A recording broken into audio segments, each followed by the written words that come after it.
Probably one of the things I find most interesting and a great skill in a really good politician is he can look earnestly in the face of a person who's repeating what the last 75 people have said. And Yeah. said, lady, the last 75 people said that exact same thing. But he would look at them and go, mm-hmm, mm-hmm, mm-hmm. And care and not go, yeah, lady, I heard that before, because it's important if you're a constituent to be heard.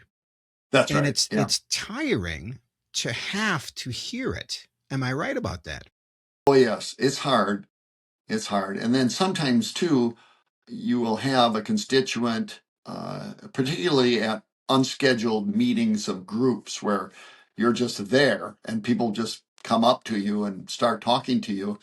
And sometimes they cannot get to the point, or they'll get to the point and they'll make it, and then they'll make it again, and they'll make it again, and they'll make it again. And it's just on and on, and they don't know how to finish.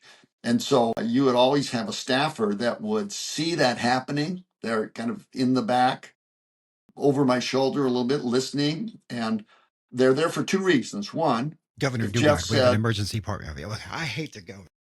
that's right. That's one of the reasons they can call me away so I can break off without being rude. Mm-hmm. Or more likely, if Jeff has a question and I don't know the answer, I can say, Kelsey, write down that question and let's get Jeff an answer to that, because I can't remember everything Mm-hmm. because I'm on to talk to somebody else. Right. And So so, I mean, like if you talk to 20 people, you cannot remember all of the questions from 20 people at the end of the hour all day that's right. long every day. But And the they staffer that's with me, that's their job, to track that, memorialize it, find a response proposed, and prepare it for me. how many Kelseys does a guy need? Well, we had probably a total staff of maybe 20, I would say. And some of them would be body men, as you call it, where they would be with me all the time when I was on the road to do just what I said, or to, make arrangements. I had governors have one person, at least in South Dakota, that does nothing but schedule. The whole job is scheduling. And I thought to myself when I saw that from the outside, that's ridiculous. You don't need somebody scheduling 100% of the time. Oh, yes, you do.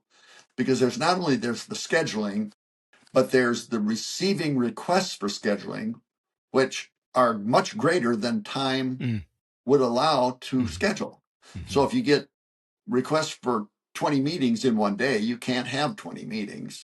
So some you got to say no to, some you say yes to. So once a week, I would meet with Doreen, the scheduler, and we would go through all the requests that are coming up in the next several weeks, and which ones you could say yes to and which ones say no. There's too much travel involved.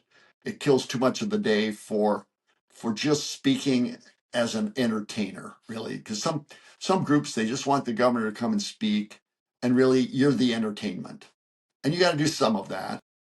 Are you good at so what were you best at? I mean, let's lay it out. I Here's your think it deck of was cards. What was your ace? What was that best card? I think speaking to groups, I got pretty good at it. Learn to break the ice with some levity at the beginning. Always Self-deprecating includes humor. Yeah. some personal stories that people like to hear stories. Keep it relatively short. I learned to time myself. I speak at about 140 words per minute. Hmm. So I would type out what I was going to say and then do a word count. And then I would know about how long it was. And I'd say, no, that's too long. I need to edit it. Or that's too. And then once I became governor, I couldn't do as much of the writing myself. I had to rely on others to write speeches proposed for me. But then I'd have to make it my own, or I couldn't deliver it Right. meaningfully.